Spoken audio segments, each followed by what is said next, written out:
And we're back.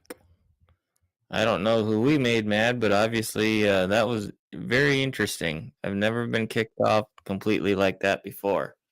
So, Well, welcome, it's not Jason. lightning here, just so you know. How are you? I'm doing good. I'm sorry. I don't mean to break in when you're talking. Sorry about that. No, that's no problem. We kind of had a rough start to the show. We've been having some technical difficulties, then we both got kicked off and had to restart the live. So here we are, right? New and improved in our own minds, anyway, right? In our own minds, we are new and improved. Amen, brother. So, folks, Marvin's got the night off tonight, and Jason has agreed to come and co-host with me, and so we're just gonna have a conversation. So, with that being said, Jason's obviously running. You're running for North Dakota DPI. How's your campaign going? How's the campaign trail for you? Well, I must be doing a pretty good job today because they had an interview with the present superintendent on that radio station on the east side, and she seemed to be saying bad things about me and the other candidate. But she didn't say anything about Darko. So, I mean, I don't know. Is Darko must officially be out? I did not see him file any paperwork, but I'm sure his name will still be on the ballot. So I have no idea what's going on there. Yeah, who knows? Who knows? So, you kind of been around the state here the last few days, huh? I know you were up in Harvey and you spoke at up in where was it? For the Sons of Liberty I, up there. Yeah, I was up in Mohall. That was Mohall. 2 weeks ago. Yep, 2 weeks ago. Mm-hmm. Last week I started in Bismarck, went to Minot, went to Harvey, went back to Bismarck, went home. Mm-hmm. That was about 1,200 miles. 2 weeks ago I went to Mohall, went to Harvey. I just love it up there, man. I know that you have a nice area. I plan on getting out Mm-hmm. there after the primary's over, but I Mm-hmm. just love that Mohall, Botno, Harvey area. That's a lot of fun up there. Yeah.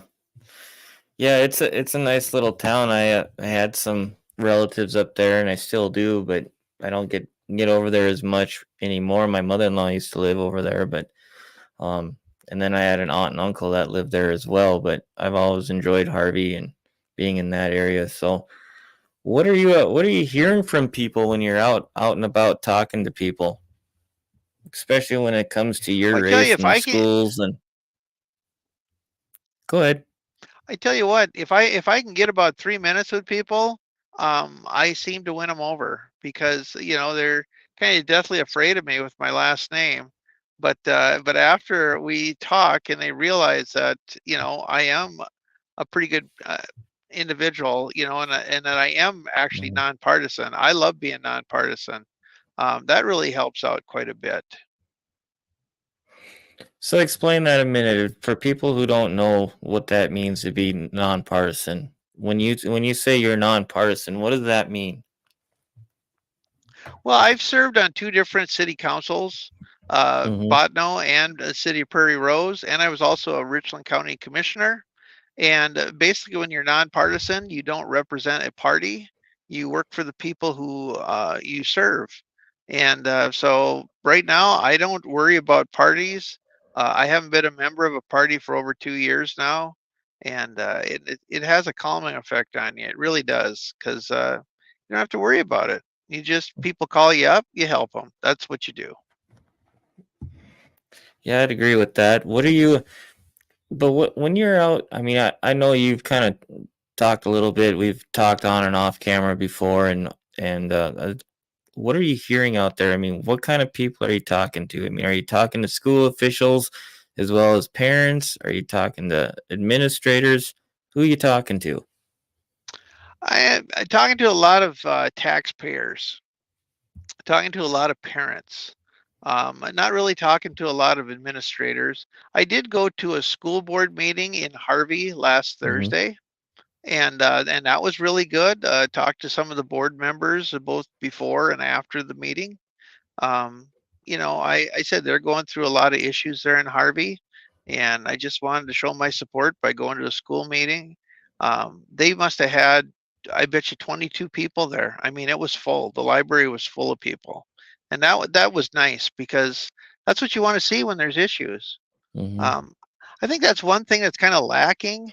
If I can say that with our present Department of Public Instruction superintendent, you don't see them anywhere. And you see a lot of these bond issues, they're supposed to have the final say whether you can build a new building or add on to your building, and you don't see that person involved. In fact, I've asked people to ask if they have the sheet that's signed by her that says that they can even go forward with the project before they vote on the bond issue.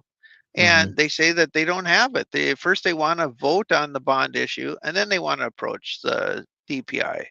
And I think that that's backwards. I think people are kind of confused on how stuff works because there's no communication lines. Yeah. Yeah, I would agree. I mean, that's and not just, yeah, there's a lot of broken communication in the whole system.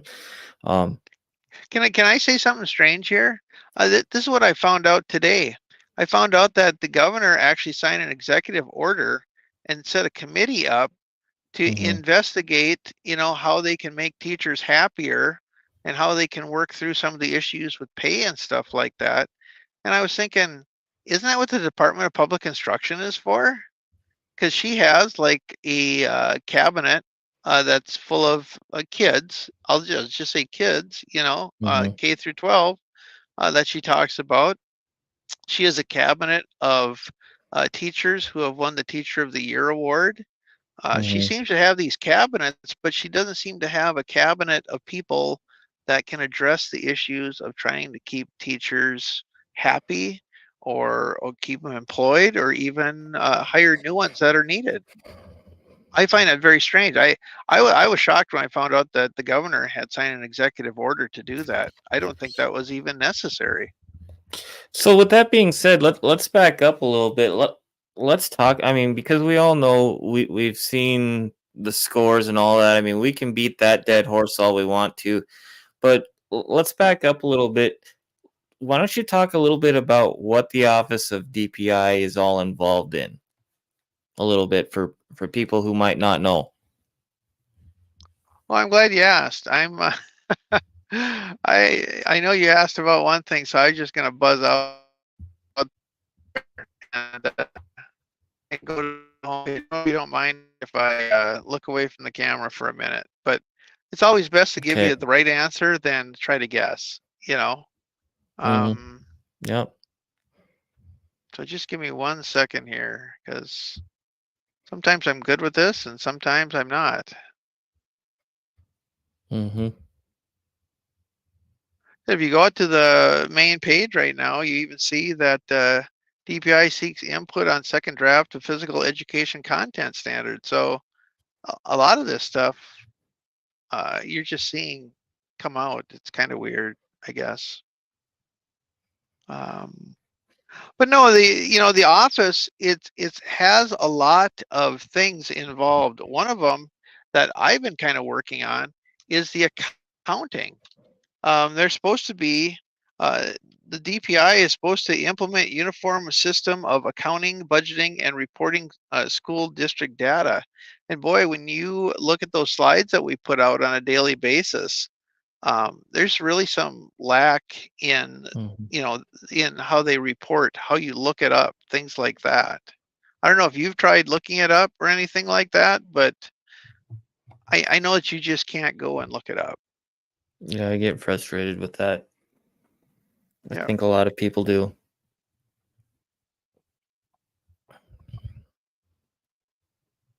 I am hearing you also.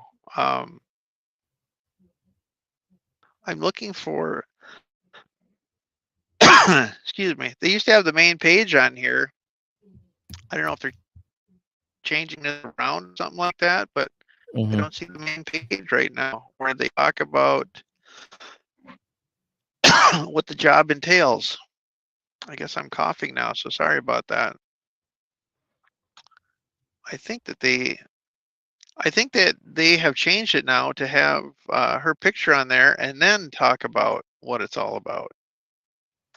I think the question you were asking was, there's more than a dozen boards that the Superintendent of Public Instruction is on, including the Education Standards and Practices Board, the North Dakota Mhm. Children's Cabinet, the K through 12 Education Coordination Council, the Board for Career and Technical Education, the Board of University and School Lands, which manages state landholding and oversees a $6 billion trust fund, which I've heard is actually over $7 billion now.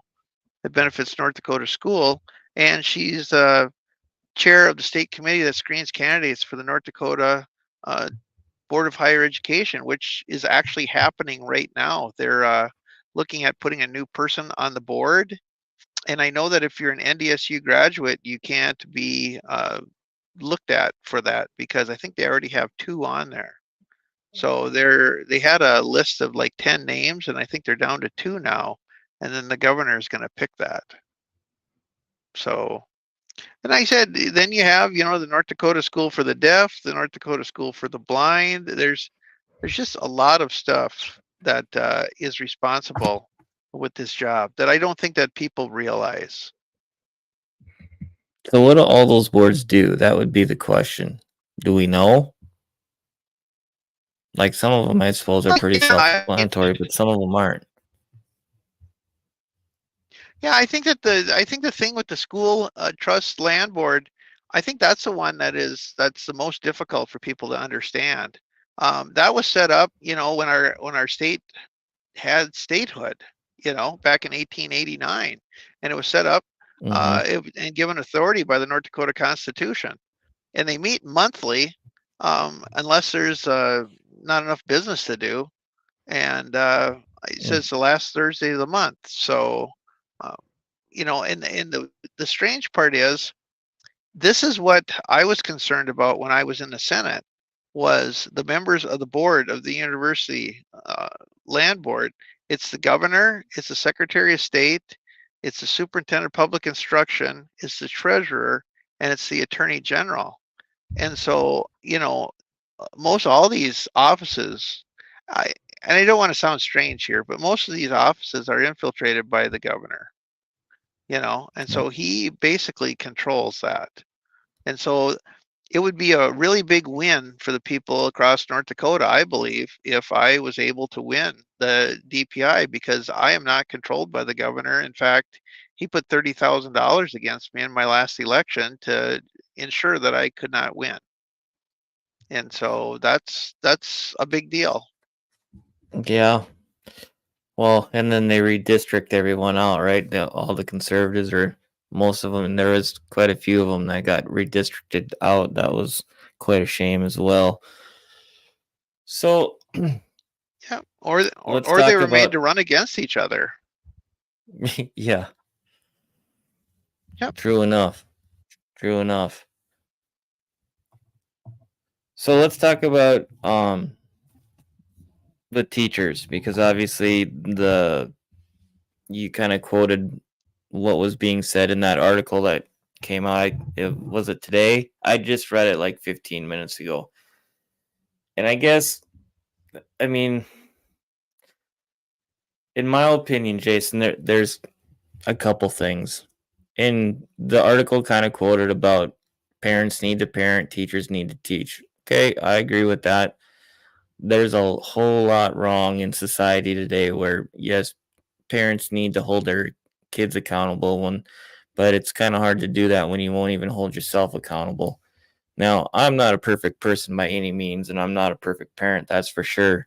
But I can tell you this: my wife and I are very involved in our kids' education, and when we pulled them out, this last year was our first year of homeschooling. When we pulled them out, we noticed a few things. Number one, it didn't seem like they were made. If there was conflict, or if there was, how do I say this, if they weren't able to get it, they were sent off somewhere, and they didn't have to continue on with their schoolwork. That was one thing that my wife noticed when she started teaching our kids is we had to teach them how to um, be able to look stuff up. No, you're not gonna throw. And it's not that they were throwing a fit. It's just they'd get easily distracted. And one of the lines in that article too was talking about um, at least the way that I took it was they're talking about kids and yeah, I agree. Kids shouldn't have phones, but these younger kids, you, in my humble opinion, they cannot sit for 8 hours a day. That's just not how a kid learns. If they need to get up, whatever the case may be. Now I understand some of them are going to say, some people are going to say, well, it's not the way it was when we were in school. Yeah, you're right.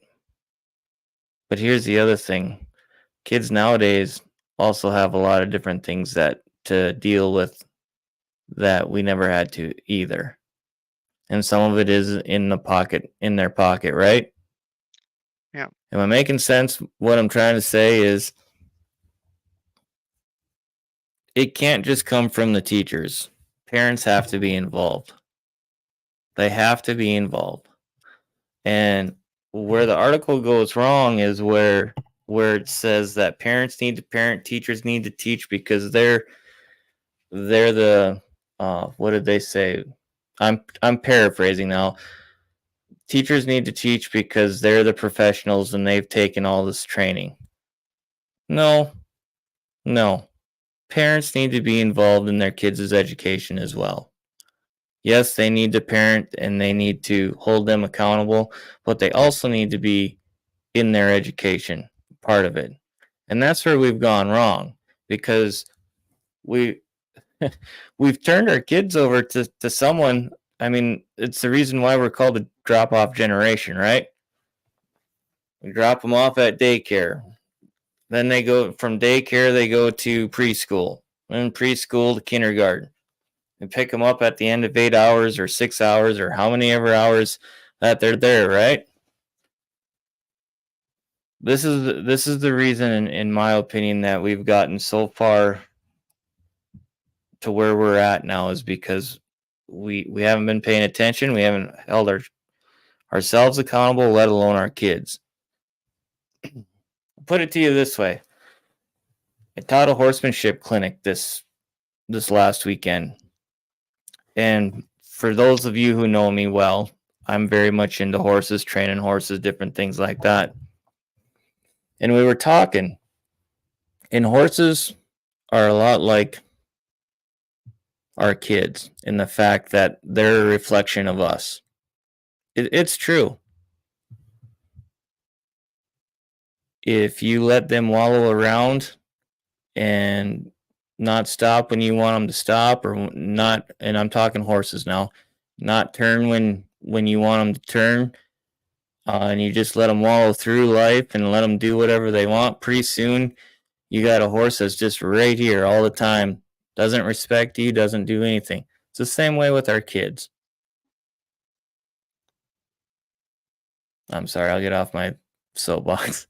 Well, no. I said you're having a good conversation, and I'm feeling what you're saying. One of the most important things you can do when you have a child is read to the child, or talk to the child, or tell stories to the child. I mean, I think Hmm. President Biden tried to state that one time, but nobody knew what a record player was anymore. And so said, you got to put the record on and turn the music on. Nobody knew what the heck he was talking about. But I said, it starts when a baby's born. You have to take time with it. You have to, uh, you know, Hmm. tell it stories. Read. You can read anything. It doesn't matter. They can't understand what you're saying anyway at the beginning. But I mean, that's how they learn. And they learn from everything you do. They learn from watching you. They learn from Hmm. interacting with you. I was probably one of the luckiest people, and you're probably going to take this wrong when I say this, but I was probably one of the luckiest people because I only had one parent growing up. my mom passed away, I only had my Mhm. dad. There was no daycare. There was no Yeah. babysitter. There was no maid. I had to go with him everywhere. That's how I learned how to socialize. We went to every restaurant. We went to every ball game. We went to Golden Mhm. Gloves. We farmed together. I mean, I had to, and this is the craziest story ever, but in the winter of '69, there was so much snow. And my dad was like, okay, I got to go out and blow snow because he had to blow snow every day so the bus could come and make sure that the bus came back because my older siblings, they were in school. And he was like, I need you to stand by the window here because I got to go out and blow snow. And he said, if you get tired, you can go over and you can lay on the couch there. I mean, that's what we had to do years ago. Now, Mhm. if somebody did that with their kid nowadays, of course, they'd be in prison the rest of their lives. But what were you going to do? You had a 2.5-year-old or a 3-year-old kid. What are you going to do?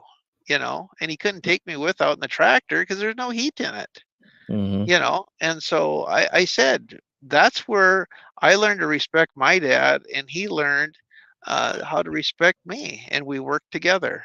And so a Yeah. lot of times people don't have time to work with their kids, and that's where the failure starts.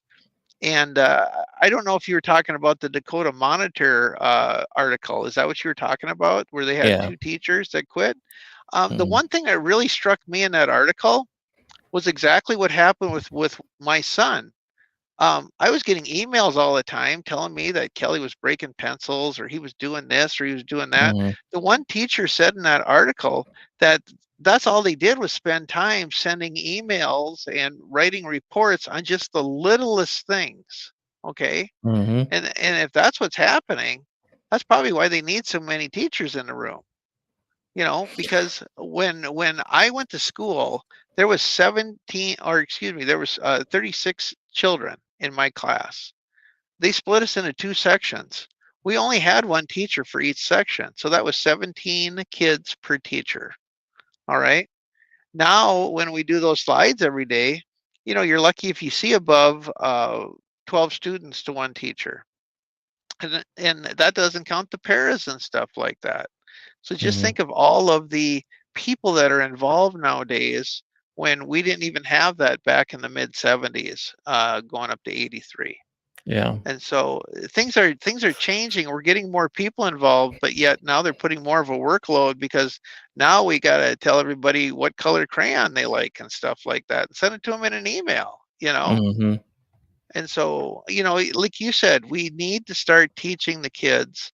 They're trying to go more technology based, and it's not working.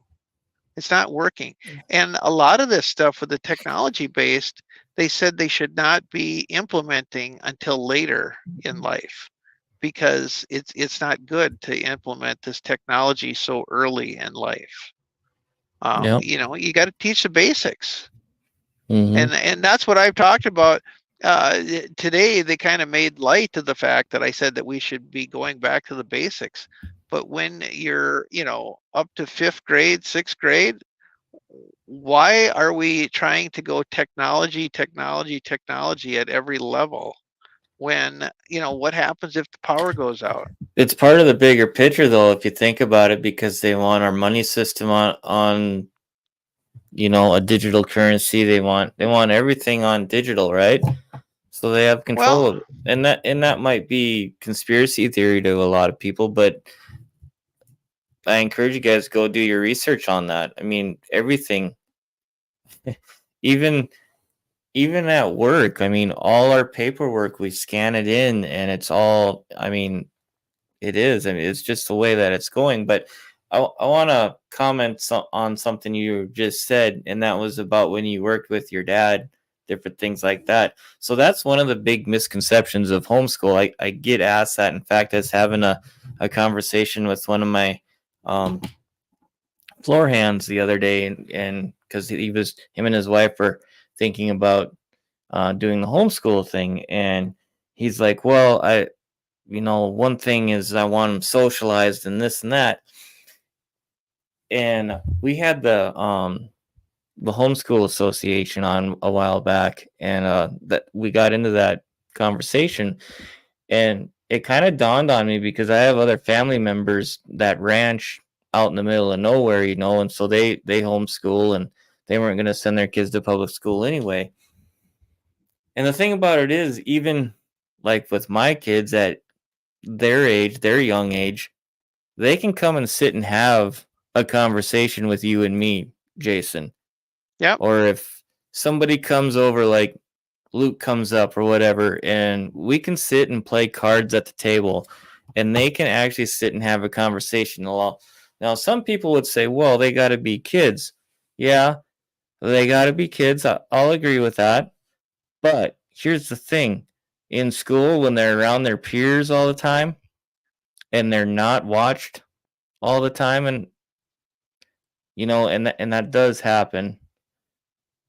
What starts to happen? The teasing starts to happen, the bullying, different things like that. Now we want to talk about social and emotional skills. Yes, I agree. Life is not easy. Okay? They're going to have to learn to cope. But I'd rather have them learn to cope with them being with me and learning how to talk and be around adults and being able to have a conversation, learning how to, even though you don't agree with somebody, that you can still have a conversation or a debate or however you want to say that, and still walk away and be cordial, right? Absolutely. What are your thoughts on that? Absolutely. Well, I go back to how my dad taught me how to socialize. Okay. The Mm-hmm. one thing that, oh, I'm back. The thing I saw from him was that he always tried to, talk in a way that people would remember him later easily. Mm-hmm. Oh, and we lost him. Boy, we're just batting 1,000 tonight. Well, I apologize, folks. We'll give him a minute here. And I know that some of you guys are probably watching this going, what in the world? What is Shilo talking about tonight? Um, Here he is. There you I'm are. back. I'm back. Sorry about that. Yeah. But I just said, I'll give you an example. I usually call in each month with my water reading, the Southeast water, and I Mm-hmm. was talking to the girl the other day, and I just said, I was talking to her backstage. I said, I'm sorry to have to call you on Monday, when you're working, because usually you've been having a lot of Mondays off for holidays lately. And we all laughed, but said, oh, yeah, well, that'll happen next week, And then I gave her the number and I said, no, that number is good for 24 hours. And, I just Mm-hmm. said, having fun with somebody like that, they don't get that opportunity. Usually, when somebody calls them, they're upset. They're not used to somebody that calls, talks to them, has fun with them. I think you're talking about the bullying and stuff like that. That we can, uh, And he's gone again. Goodness. We're just having all kinds of issues tonight. Well, I'll finish my comment. I know I'm kind of all over the place. It's just when you've been involved so much and you see this different things and you actually experience it with your own family and your own kids, it really makes you wonder. And then you see articles and it's here he is again. Just a second, Jason, if I could finish my comment here. I was just commenting about I know I'm kind of all over the place and stuff tonight, and yeah, yeah, I was just saying that when you've been involved so long and you experience things, you see things, and then you experience it with your own family, um, it just really makes you think, and so there's two parts to it in my mind. Actually, a couple parts, three. Yes, parents need to parent. The teachers need to do their deal, right? Teach the basics. And the third part is both of them need to work together. And that's what they're supposed to be doing with these school boards. The parents, and the school boards are supposed to work together. The problem is that we have the teachers union and we have the other special interest groups writing these curriculums and different things like that, and I totally disagree with the comment in that article about um it's not about the curriculums. It is about the curriculums. It very much is about the curriculums. Absolutely. The And curriculum's horrible. The teachers can't teach it, and the students don't want to learn it. I mean, you got to mm, find a way to get these people motivated. And so I'll just tell you what happened at the Harvey School Board meeting. Since you were talking about the school boards and how they interact, they had this group called ICOR or Encore or whatever it was that they hired to come and look at the older school building to see what they needed to do. Okay. mhm, These guys, they never had to go through background checks or anything like that to do that. They come anytime and look at it. And that's what I understood later. Well, there's some interested taxpayers and parents that now want to look at the older school, and there's engineers that live in town. There's people that have built buildings that live in town, done restorations and things. They want to come look mhm, at their own building that they're paying taxes on. And I tell you, it got very close to what I believe the superintendent was going to say. Well, we can't just let anybody in the building, and I was waiting for him to say that they were going to have to do background checks to be able to come into their own building. And then they actually wanted it to where nobody could come in unless there was no children there at all. But yet the other company could come in. I don't know if they do background checks or not. They didn't seem to really worry about it, because if they paid them enough money, they were safe.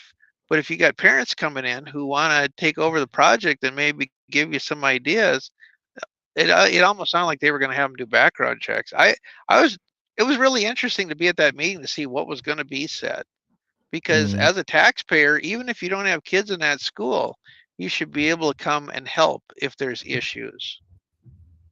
You're That's right. my feeling. That's my feelings. Mhm. So you had a interview not too long ago with Michael Bell on K-Fire, and Uh-huh. I'll be honest with you, I don't listen to him every day. I listened that day because you were on, and I just wanted to see how it was gonna go, how they were gonna treat you, and just see, how it went. And I honestly, I thought that you did an extremely well job. I thought that honestly, I was shocked, um, that he treated you as well as he did, because I didn't expect that. Yep. I thought mm, there was definitely going to be some fireworks there. But one thing that I noticed that you said is you basically got, correct me if I'm wrong now, a 10-step plan that you want to work on. Yep. Is that Do you want to go into some details on that? Yeah, I've got 10 issues that I really want to work on. Um, while we're rustling papers here, I will Mm-hmm. tell you one thing. I was on Joel Heitkamp show. I'll just say his name back in Yeah. February, and I Mm-hmm. never expected to go back on that show. Okay, but they've offered me to come back on again, so we'll see if I get treated a little better this time. But Mm-hmm. I said I thought it was a very good interview. He kind of roughed me up a little bit. I thought that maybe Michael Bell was going to rough me up a little bit too, but I just said I try to stay calm as much as I can when I'm in those interviews, because Mm-hmm. that's what you need to have at that helm. If you're going to change things, you better be able to learn to stay calm when people are Not so calm. face when they're yelling at you, and when they're shaking your hand. Um, Mm-hmm. One of the things I talked about was going back to the North Dakota Constitution, because Yep. I don't believe that the schools are being funded properly. And we've talked about this before, but it seems like the more that I talk about it, the more that people are actually coming out and talking about it. And there's a senator up, I believe, in the Minot area. He's not a senator, excuse me, he's running for Senate. And there's actually a representative that's running uh, to become a representative. They're not a representative yet, they're in the Harvey area. And you're starting to see people, even like Michael Coachman, for example, and his run for a governor, saying that the education department is very important to why they're running. And that's one of the first times I've ever heard this in all of my years. I've never heard people running for like Senate or representative or governor talking about education as one of the main reasons why they're running. So this race this year is very important, and I think we're really bringing out the issues that people have had in the back of their heads for a while, but either couldn't find the information, couldn't get it, or they were afraid to talk about it. Mm-hmm. And if nothing else, we're bringing that information out. That's huge. Um, Transparency and budgets. That's one of the issues that I want to talk about and get fixed in the future, because especially like with what's happening out in Williston. I always give the Williston example, where the school board just packed up their laptops and walked out when a person stood up and said point of order, which is right in Robert's rules. It's right Mm-hmm. where that's how they run their ship, is Robert's rules, you know? And that gentleman's name is John Waposnik, and he's a good dude. Yeah. I met him a few years ago, and he's a good dude. He ran for school board, true patriot, man of God. I mean, he's salt of the earth type people, and yeah, and he's. I mean, there's not a mean bone in that guy's body, and for what they did that night, that wasn't a good thing. So, at any rate, Yeah. Yeah, and then they came back later and said that the next meeting was going to be by virtual, and they've actually walked people out of the meetings before yeah. because they didn't want them to be able to ask a question. And I tell you what, I when I was county commissioner, we went through the same thing. It used to scare the other commissioners if somebody was in the room and they didn't know why they were there. I mean, my God, they might just be here listening to us. And it's like, if you're scared of the public who you serve, you probably should not be there on that board. I Mm-hmm. mean, you should welcome people. You should want their questions. You should want to answer their questions. That's what I'm running on. I'm going to be answering my phone all the time, getting answers for people and helping people. That's what my mission is. Um, so transparency and budgets are something that I think that we need to look at, especially when it comes to the buildings and things like that, because I mean everybody is on a mission to build a building now, and it's not possible. It's not possible in this day and age where people can't even afford gas for their cars or groceries or whatever we're looking at. Um, I'd like to just bring this up real quick if I could, while it's on my mind. One of the things that our superintendent of public instruction stated today is that she was very concerned about uh, teachers getting paid, what they deserve to be paid, and that they're getting the right pay and all this stuff. Well, after she was gone, they had two people from the NEA come in and talk to this Nick Archella. I think that's what his name is, Archuleta. Archuleta. Yes. And you know what the first thing they said was?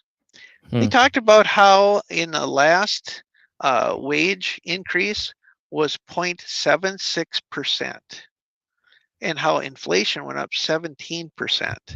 And so here's our superintendent of public instruction talking about how she wants to get the best wages for everybody. And then that's her deal, is to be at the legislature trying to, get people to understand what we need and things like that.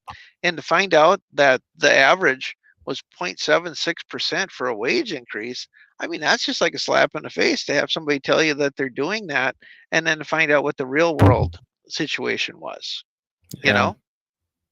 Um, and of course, I have reviewing teacher pay. We already talked about that. Reviewing the retirement plan.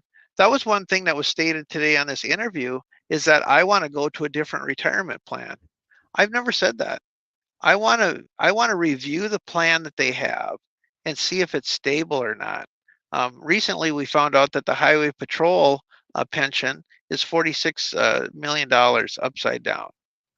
We found out that the PERS plan was $13 billion upside down by the time that they're going to fix it now. They went from the rule of 85 for teachers to the rule of 90 for teachers. And so there's a calculation in there that involves numbers and things like that. I'm not going to get into it, but basically it adds up to 95 and then you can retire. And so we got to make sure that when we promise them something that we can deliver it to them. And I think that you can see by going from the rule of 85 to the rule of 90 that the retirement plan is not in good shape and it's actually going backwards. Because the only thing next would be the rule of 100 or something like that. Who wants to work till 100? You know? I'm curious, Jason. What is the average like? So we kind of have an idea what the average of salary for a teacher is, right? We're like 37th, I think it said in that article today. Hmm. 37th in the country. So, what is the average that one of like the superintendents are making? I What are the administrators making compared to what the teachers are making? What are the I superintendents making? Because I know the one in Williston, he's quite a bit more than what it says on paper. Well, and that's the thing. It's not only what they're making that their base pay is, it's the extras. And you have to Hmm. find out what those extras are. I think me and you talked one time about there are some school districts that say they get $1 million grant. It might be in the contract that the superintendent gets 10% off the top. And there's a lot of there's a lot of things out there that need to be looked at that people are not talking about that we're bringing to the light. And so, I just said I cannot tell you everything because I haven't seen it yet. We need to get in there and look. In this article today, they were talking about, well, actually, I mean, in this interview today, they were talking about how the average teacher pay in the United States is $81,000, and that in North Dakota, the average is $67,000. And Hmm. that the living wage in North Dakota is $61,000. Now, I believe that that Monitor article talked about $57,000 was the average for North Dakota. And Hmm. so you see how all these numbers are all weird and different.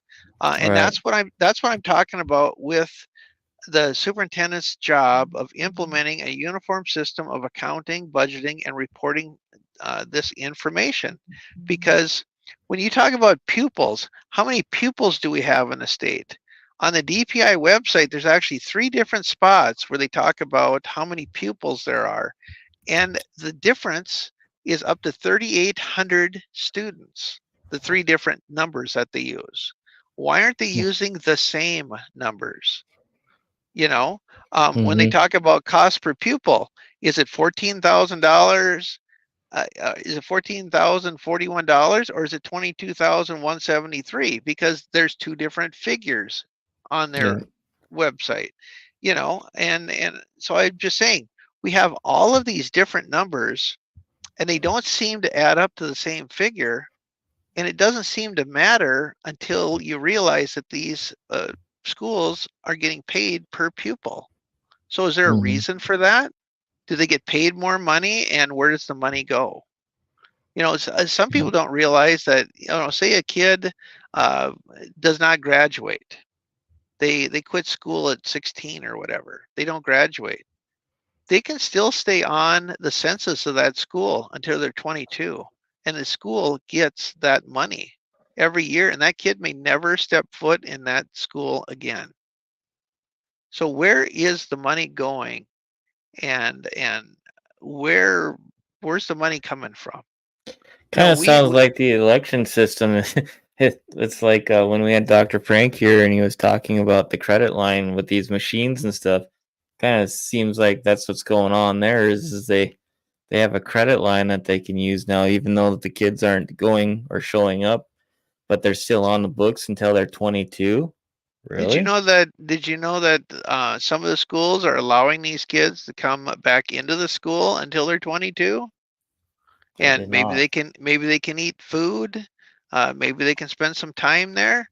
Now, I'm not trying to be strange here, but just think, if you're a parent in a school and you've got kids in that school, and there's some 22-year-old kid that's hanging around the school. Hmm. You Yeah. know, I'm not saying it's weird or not. I'm just saying we need to get to the bottom of this stuff, what's happening, because there's no control right now uh, in this state. Um, and let's talk about the tests real quick. There's 5 different tests that the kids can take. One of them is based on seniors only, one is based on juniors only, one is based on sophomores only. Now, when you put all these statistics together, because you see these slides every day, and we're talking about the proficiency rates for English or the proficiency rates for math, if you're using different tests that involve different age groups, how can any of those numbers be worked into statistics that mean anything? And our superintendent has been quoted as saying that the numbers don't mean anything. Well, if we're paying $5 million a year for these tests, they better start meaning something because these kids are graduating. We have schools out there that have zero proficiency in some of this stuff, and the kids are still graduating. There's something weird, and we need to get down to the bottom of it. They might be graduating, but they can't read and they can't do math. It's Can't just write their own, can't write their own name. Yep, it's yep. unbelievable to me. And then yeah, just I mean, we don't really need to beat all those dead horses, I don't think, but it's we need a change. We really do. So, When I started running, I said that I was going to stay positive. I wasn't going to go negative. I'm telling you mhm, what, there's a lot of things that I could say that are true that are very negative. Okay, it doesn't do any good. We need to yep. just put that stuff all beside us, and we need to figure out what we're going to work on, and we need to get it done. And that's what we need to do. Um, because I said, I'll just go through a couple more of these. Increased graduation rates. We got an average of 87% for graduation rate. We need to decrease administration costs. I'm sorry I don't have the figures for the administrators in front of me, but I Yeah. can tell you what, say you're like Oaks, North Dakota, all right, and you have a 100-year-old school and you can't afford to build a new school. Okay, they've tried to get the bond measure passed. The taxpayers can't afford it. They're not voting to get a new bond measure. They actually have a hospital there. They have doctors in that town. All right. These administrators for the school are probably making, they're probably not too far behind what the doctors are making in that town. A lot of these towns now in North Dakota, the highest paid people in the town are the administrators for the school. And what are you getting for that? You know? Mhm. And I'm like I said, I'm not blaming people. I still think it goes back to like what we were talking about with the colleges. The colleges, it's in the Constitution. They said that they can provide secondary education, which would be post-secondary now in modern terms, with tuition. But when they're providing those schools, they provide buildings and maintenance. But the primary thing was K through 12 in the Constitution. The state shall provide K through 12. We don't provide buildings and maintenance for that. So we have an administrator, a superintendent whose job is not only to make sure the kids are educated, but now they have to do for a new school. They have to fix electrical problem. They have to do everything. We need to make it to where the state owns the buildings, provides the maintenance. If there's a roof leak, they call a number. They say, hey, we got a roof leak in the main building. They say, okay, here's your PO number. Here's the contractor that's already approved by the state to work with. You give them a call. They come fix it. State gets the bill. It's all taken care of. Now your kids can get fully educated by the people that are there to educate them. So how do you make the schools owned by the state? How do you do that? How do you do what you just said? Well, we're going to have the legislators work on that. These are assets for the state. These are assets for the school district. You know, we talk about local control all the time. Okay. Um, the school board hires, they fire, they set the curriculum. That's what most people know. All right. Mhm. But the legislature can also set curriculum, and they can also force DPI to enforce that.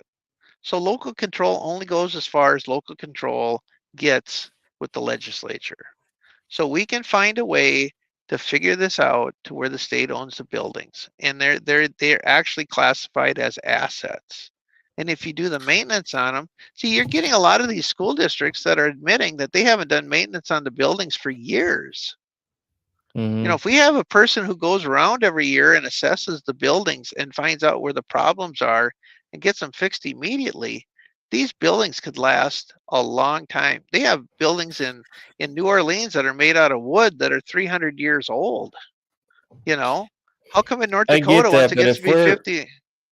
I get that, Jason, but here's the thing though. If we're gonna wait on the legislature to fix this stuff, first of all, we need to re-elect 95% of our legislature. Hmm. I mean, they gotta go. Just look at their voting records. Yep. I just, I don't know.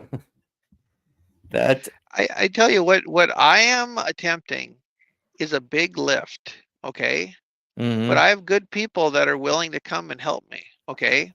yep, A lot of people don't realize this, but we already have people in place that are willing to come help. And it's going to be a big lift. But I tell you what, we're going to get it done because that's the ability that we have. We're going to get this done. I mean, we've already come so far. We already have people all around the state talking about the issues that they weren't even talking about 6 months ago. And we're getting yeah, people to talk with confidence about mm-hmm, this. So, I mean, I said when you can get people to admit that there's a problem, start talking with confidence, we can get the rest of it done. yeah. And there's billions of dollars there. I talked According about to this our before. governor, Well, I'm just saying at the end of the 68th legislative session, they had $3 billion left over. Of course, he was running for president at that time, and so he didn't want to give money back to the property tax owners. But say you took $1 million or $1 billion of that money and you divided it by what the Harvey bond issue was going to be for $20.5 million. All right. mm-hmm, Take $1 billion divided by $20 million, you could build 44 of those projects every 2 years. How many projects right now are we building in this state? Not very many. Not very many. And usually it's only if it's in a big city, you know. well, don't we have a presidential library? Don't we have Absolutely a we do. don't we have a Six Flags theme park they want to put up in Jamestown I hope or not. You heard whatever they're what's going trying to you heard do? what's you heard what's going on in Fargo right now with Epic, didn't you? Mm-mm. They're building that big water slide and everything, and that is totally shut down. I mean, it isn't over till it's over, I'll tell you that. And we're Yeah. in a bad economy for one thing. And they're just waving their magic wand to think that they can do things. At least at the state level, we actually do have the money that's there, you know. Where are we gonna take it from then? Well, okay, we can talk about that. I mean, we have the land trust money, all right? Mm-hmm. We Yep. have we have the SIF money and things like that. We could put in a state sales tax, which would generate a lot of money in a short period of time.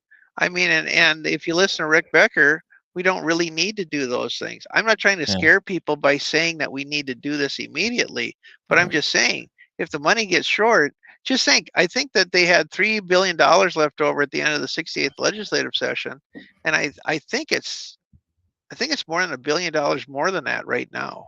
I don't have the figures in front of me. Um, but I just said the money is there. We know it's there. They're giving it away for God's sakes. They're sending it to different states. Harold Ham is taking a truckload back every time he goes home. Yeah. I mean, there's money That's here. They're making it sound like we don't have money. They're making it sound like if they don't give it to the oil companies and let them take it to Oklahoma, that that they're not going to want to do business here. That's not true. We like oil. Okay, mm-hmm. they're going to keep doing it. but we need to find ways to raise money that aren't an inflationary way to raise money. The property tax right now, I've and maybe I'm wrong, you can debate me on it, but that's an inflationary tax. Just a You know, minute. sales, oh, look out. I'm grabbing something. I'm sorry. I I thought have maybe a the little dog, thing I thought maybe the dog was eating you there or something like that. here. No, they're not in here. So Yeah. at any rate, But okay, go ahead and continue with your statement. I'm just saying that the property tax, you know, is an inflationary tax. It continues to go up. Your housing Yeah. valuations continue to go up. Everything continues to go up. I don't know how they got a mill levy in place through Century Code that just goes forever. It doesn't make any sense to me. You know, I mean, right there, that's an unconstitutional type thing. But you know, sales tax, I always call that an inflation hedge, because if the sales tax gets too high, or if the cost of goods get too high, you're going to stop buying stuff, and you're going to have to cut the budget because the money's not going to be there. You know. Well, I think we need to cut the budget anyway because there's a lot of pork in our budget that can go other places. I think that we could eliminate property taxes and be just fine. There's no reason why we couldn't cut some of the pork out of our state budget and buy a lot. Well, I I just mean, said I think that Ed Schaefer once said that you can always cut 10% out of your budget. I mean, that should never be a problem. But if you've seen how some of these budgets continue to go up, and I think on the last budget, I think the governor asked for like $18.8 billion or something like that. And then the legislature, they spent almost $20 billion. So, you know, it's not even like they're fighting for money. I think that they no. could cut. I think that they could cut. I think that they should want to cut. They called it a whole biennium's budget, what it was going to take to solve the PERS program problem. And but yet when they said the number, it was only $13.1 billion. Yet they spent, you know, almost $20 billion for the biennium. So even those numbers don't match up. Well, I'm just looking at this wasteful spending deal. I mean, let's start with corporate welfare. 26 million give money to a specific company for drone technology. We gave 10 million to a company to lease space to aerospace business. 250,000 give money to specific creamery. Give money to a specific motion picture company. That was 600,000. Let's see here. No, what did Clayton say?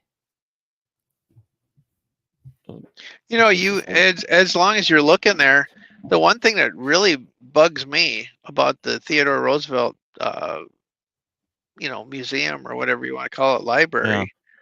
The Walton family said that they were going to give millions of dollars, and quite frankly, I don't even think they're even giving 10% of what they pledged. That's completely wrong.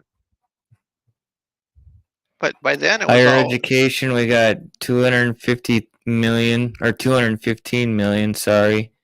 In building project despite 12 years of declining enrollment. Mhm. Uh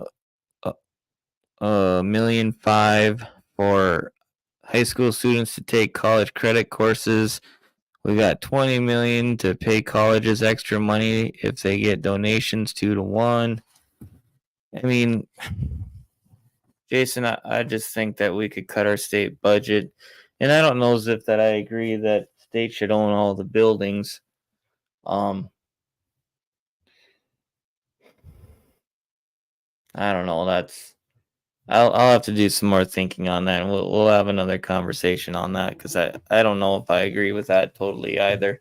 I think the more that we have the state owning stuff, the worse off we're going to be because then we get stuff like this wasteful spending just so they can spend the money, right? I mean, that's just Well, off the top of my head.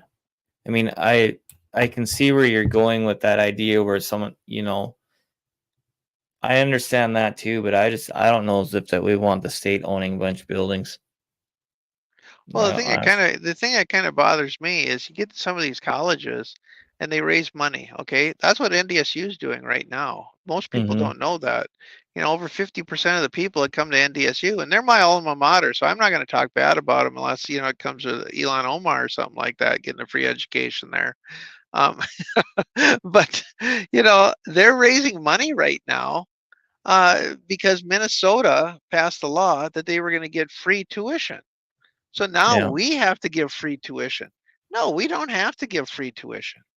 And, No. and they're raising money to pay tuition to kids that come there instead of lowering the tuition. If they can do that, how come for every dollar that they raise, it doesn't offset the cost of everybody's tuition?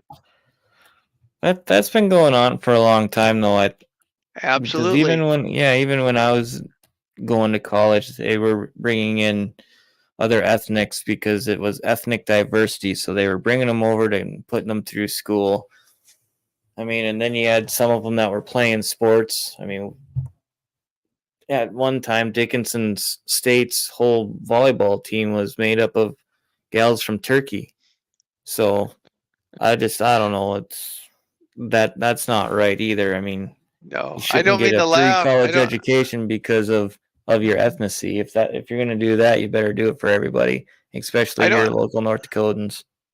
I don't mean to laugh, but I mean like some of those college. What college was that? Was that Dickinson also? That had all the Chinese people, and they had never even stepped foot in this country. Yeah, I don't Yeah. know if it was or not, but So I I'm don't I just don't remember right now. I'm sorry. I gotta wipe my eye. yeah. When I think about it, I get all teared up. You know. Honestly, Jason, I think the only thing that's really going to save us anymore is it has to start at our kitchen table. And I know I've Yep. said this before, but we as parents, we as a society, we need to it education, everything. It starts at our kitchen table, right? Kind of back to Absolutely. my point of our kids are a reflection of us, and if we're going to allow them to get away with whatever, like my kids, they ask me for a phone all the time. They got their gizmo watches and stuff, and all their friends have phones and this and that. I don't care. It's not gonna happen. It's not gonna happen. Well, Yes, I've my seen my I've seen kids. I've seen articles though where they say that okay, if you're going to give a kid a phone, give them a flip phone until they get to be a certain age. Yeah, And that's really what should be happening. That's really what should be happening because it, fair it, it enough. hurts it hurts people. These smartphones, they actually hurt people if they start too young on them. I mean, there's Yeah. studies out there that show that. So why can't they? Whatever happened to the jitterbug? I mean, if I could get one of the jitterbug phones where you could just make a phone call with it, I'd love to have Mm. one of those. So I don't need the other stuff. It'd certainly make life a lot easier, wouldn't it? Well, what happened to it? Did somebody buy it and then get rid of it like the engine that runs on water or whatever happened to it? I mean, everybody wanted it. You saw that commercial 49 times a Hmm. day and all of a sudden it just disappeared. Just It's gone. disappeared. Yep. Yeah. Yeah. But no, I just said the one thing I really like, and I don't want to really bring up Marv's name, but I think that he's the person that came up with the idea. We have the state bank. We should have all the money from every organization in that bank. We should be able to look things up easily. I mean, you want to talk about from the dinner Hmm. table or the kitchen table? You should be able to sit at the kitchen table and say, "Hey, I want to know how much Williston College has on hand right now," and you should be able to look it up. Fat Why chance should not you up. not be able to look that up? I'd love to have transparency like that, and I think that we should move towards that because, Yeah. I mean, why? Okay, we're not Harvard. We don't have Harvard here in North Dakota. Okay, we have colleges that are run by the state. So why do they have separate funds? All those funds should be something. They should be used because we're all taxpayers and we're all paying for that one way or the other.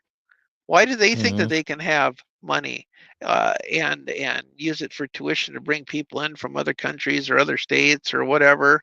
I mean, we should have a decision on that. That's why we're taxpayers. How did we ever get away from that? Are they getting?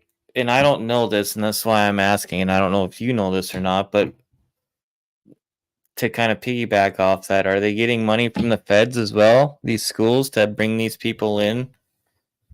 of Oh, that I'm different? sure they are. I don't have any proof of it, but I'm sure they are.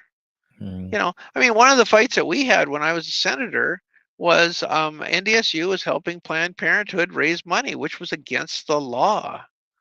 And that was one of the big fights we had. We put an amendment on saying that if NDSU didn't stop helping Planned Parenthood raise money, that they were going to lose their budget. And mhm. man, I tell you what, all business stopped that day in the Senate till we could figure out how much money that meant. And in the end, we passed that amendment. We passed that bill. Brashani lost his job because he lost his mind over it. But NDSU continues to cruise along, and Planned Parenthood has to follow the law in North Dakota. That's what we need to do. We need to start following the law. We can't just have laws, and we can't have all this administrative law. We need to start fighting that. Yeah, I agree. You know, and I said if I win this position, I'm not going to be a dictator. I mean, we have a candidate out there right now that says that his goal is to get rid of DPI.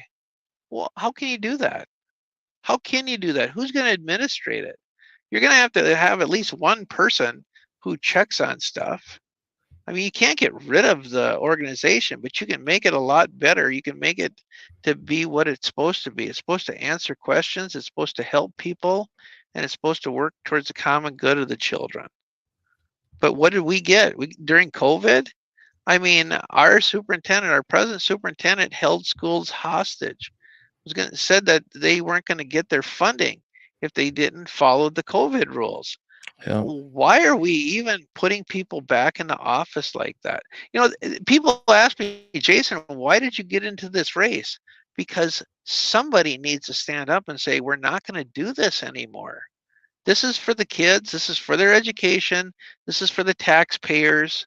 I mean, you know, I, I gave the example before. If you have 10 quarters of land and you have $500 a quarter in property taxes, you know, Hmm. basically you can figure it out to where you're paying $29 a day for 175 days every year for the opportunity to farm your own land when the Constitution clearly says that you can't use property tax to do that, you know? Yeah. And so we need to get somebody in there that's actually going to finally fight it and get it taken care of. Yeah. I think you're booping. Oh, I always get messages and different things. It seems like when we're on air is when my phone goes off mostly. It's funny, Okay. but Well, I said if no, anybody has any questions or anything, I, throw them at me, you know? oh, it's yeah, and it's Facebook stuff and all that good stuff, and so Okay. at any rate, totally lost my train of thought. I had a question, and yeah, there we were.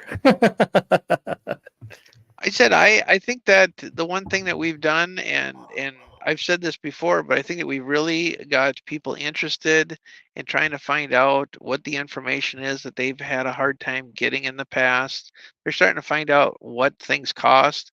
I had an interview Mhm. today where a guy said, you know, it's about $11,000 per student for the, you know, price or cost per pupil. And I said to him, no, it's actually between $14,000 and $22,000, depending on where you're looking at. And there's some schools that have, you know, over $81,000 per pupil.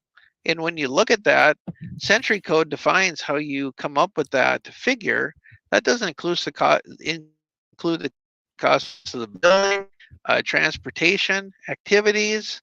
You know, we're not Mhm. going 100% of the cost divided by 100% of the students. And that's Yeah. scary that there's a higher number out there. Yeah, I agree. Hmm. That's why I feel better about using 91 octane right now because hey, my car is cheap compared to how the schools run, you know. So, looking forward in the campaign here, um, do you guys have any debates scheduled or anything like that? I can't confirm or deny that, but I did hear today that possibly through PBS, there's going to be a debate and it's going to be coming up soon. I can't tell you right now because it's not confirmed. I did get kind of a date range. I mean, it's going to be obviously before the primary. But I said this race is getting to be a pretty important race in the state. They're acknowledging it with a possible debate coming up.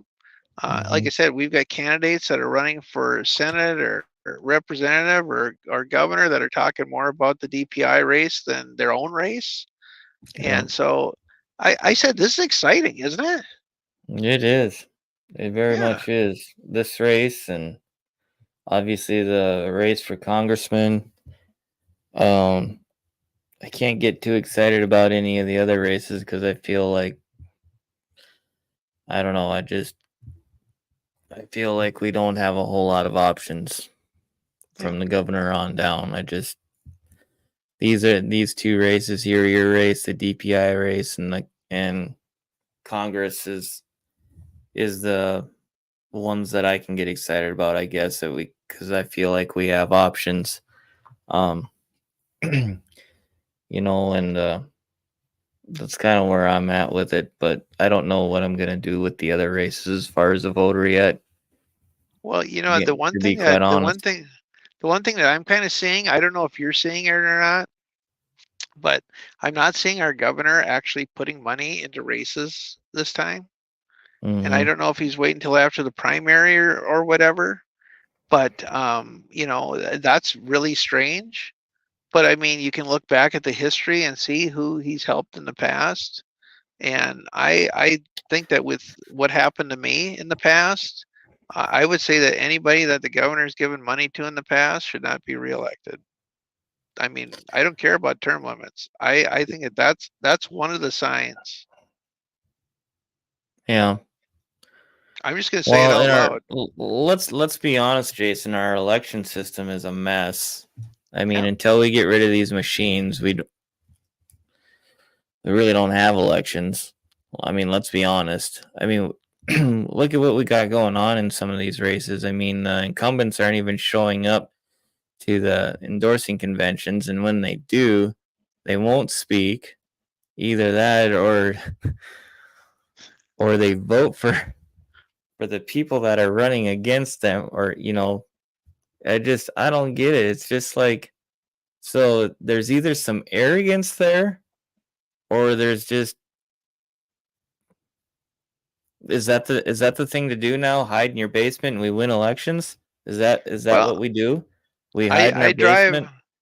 I drive around the state a lot right now, and Mhm. when you're in District 14, the Harvey area and stuff like Yeah. that, I mean, you would think that if it wasn't for the signs, uh, the whole place would fall into a hole because there's signs, I Mhm. mean, everywhere. And there's, of course, they've even got the same candidates that are running against each other in the same yard. So I mean, it's even got Yeah. to that point.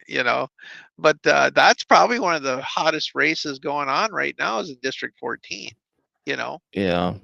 And and District 8 too. It looks like we got a couple guys that are calling themselves representatives and they're not even representatives. It's just like, yeah.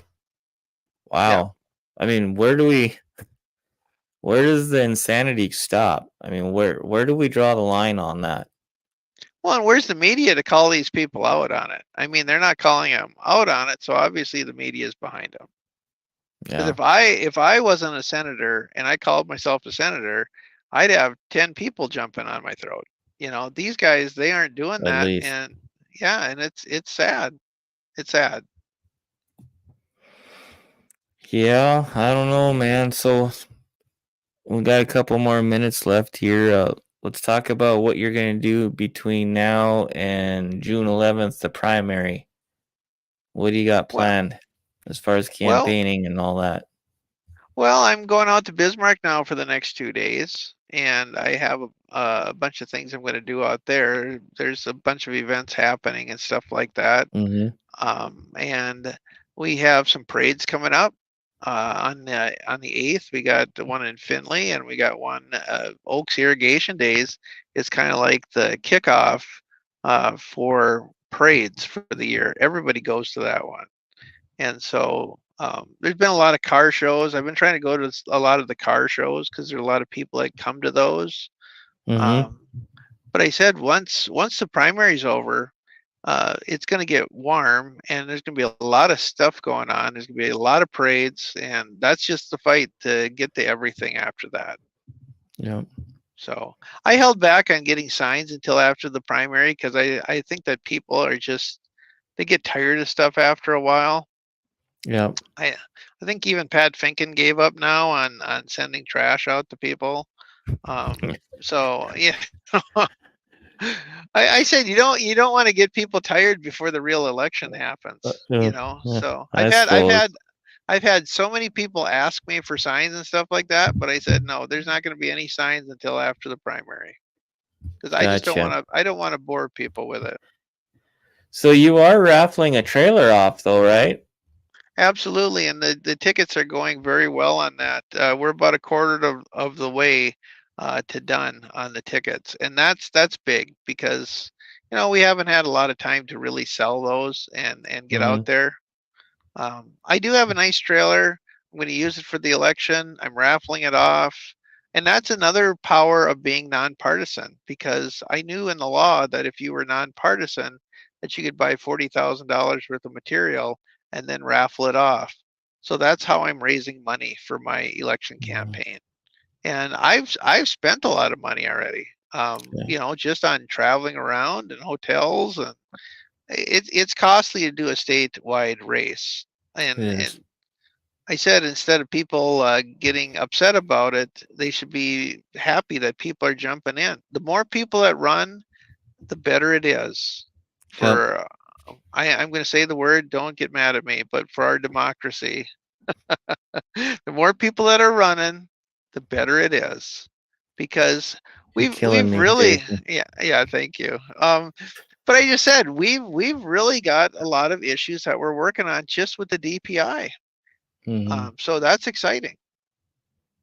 It I said is. I actually have a feeling that we're going to get a lot of stuff done. I hope so. I hope so. I hope so. Well, with that, I've been running your website down on the bottom there, so people can go there and check you out and make a donation if they want to make a donation and get in contact with you. Is there any last comments you want to make before we go off air? Usually I end with a joke where I say, if you hit the donate button, it actually gives money from your neighbor's bank account, not yours. So, it's kind of a fight to be the first one to hit the donate button. You But bet. no, I just want people to know that it's been a lot of fun going around the state. I'm talking to a lot of people, doing a lot of stuff. There's a lot of Mm-hmm. interest from people because, I'm not the normal guy that runs. And Mm-hmm. you see the millions of dollars that are involved in a lot of these statewide races.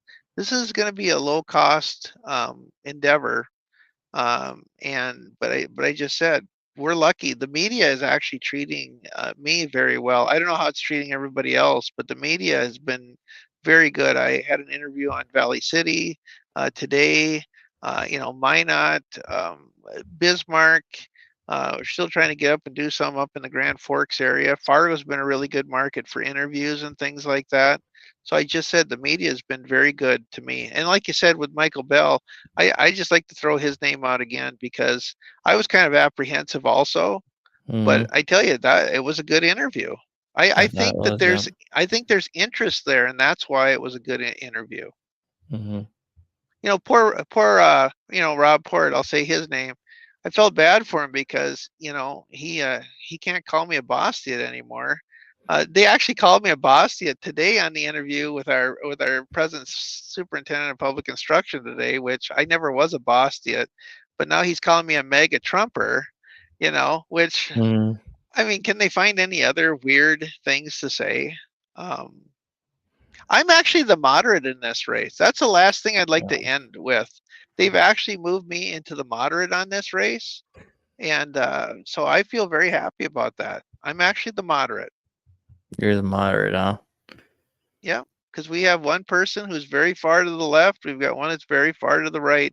I don't know if you saw that video I put out today, but when they passed that library bill, all right, we've had I don't know if you want to call it Democrats, conservative, or progressives, liberals, whatever you want to say, they've been saying that we were going to ban books and burn books. That's not true. Never was going to do that. But that video I put out today actually has one of the candidates for DPI saying that he's going to have a bonfire with books. And I said, you can't make that up. So yeah, they've actually pushed me into the moderate position, and that's where I want to be. Fair enough. Yeah. Fair enough. Well, I appreciate your time tonight and filling in for Marvin, and I'm sorry with all our technical difficulties and stuff. I don't know what's going on. I'll be honest with you, Jason. This has been one of the hardest nights as far as technology and getting kicked off, and I've never had it to where the whole thing got kicked off and all that, and we had to basically restart. So it's kind of hard to do a show and keep your mindset and all that good stuff and deal with that stuff. So I do appreciate you being on and filling in for Marvin, and I wish you the best of luck, and we'll have to do it again soon. Yeah, and I just want to tell you one last thing. I'm just glad that you guys have this show. I'm glad that you're inviting everybody on. Anybody who wants to come on has been able to come on your show. It's awesome. So we need more shows like that. Well, we appreciate your support. We appreciate that. So, Yeah. But all thank right, you. you bet. Well, thank you, Jason, and we'll be talking with you soon. You bet. That was Jason Heitkamp, and he's running for DPI, Department of Public Construction here in North Dakota. So he'll be on the ballot in June with,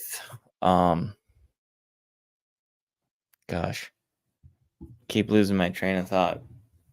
Jim Bartlett, and then obviously Kristen Baszler as well. So, it's just, I get to spend a lot of time in my pickup going from location to location, doing my job and stuff, and I get a lot of time to think, and it all boils down to, our country's in our hands, and it all boils down to what are we gonna do? What are we gonna do about it? And I think I made the comment tonight. It all starts at our kitchen table, right, with our own families and raising kids and all that good stuff, and just teaching them morals. And I mean, we can have debates on that as well, but that's what this country is going to need, is good morals. And I don't know, just get back to the basics. So I encourage you guys all to spend time with your family, ask them what's going on, hold each other accountable. As hard as that is sometimes, it's very hard, but we need a whole lot of accountability, because it's coming to the point, and I know I've said this a lot, it's coming to the point where it's good versus evil, and you're going to have to decide which side you're on. Whether it be the schools, I mean, any of it, there's going to come a time where you're going to have to take a stance. And so, with that, I would just encourage you guys to open up your Bibles, read, things like that. So, with that, we will see you guys next week. Marvin will be back next week with me, and we will see you guys next week, Tuesday, on Here's the Deal.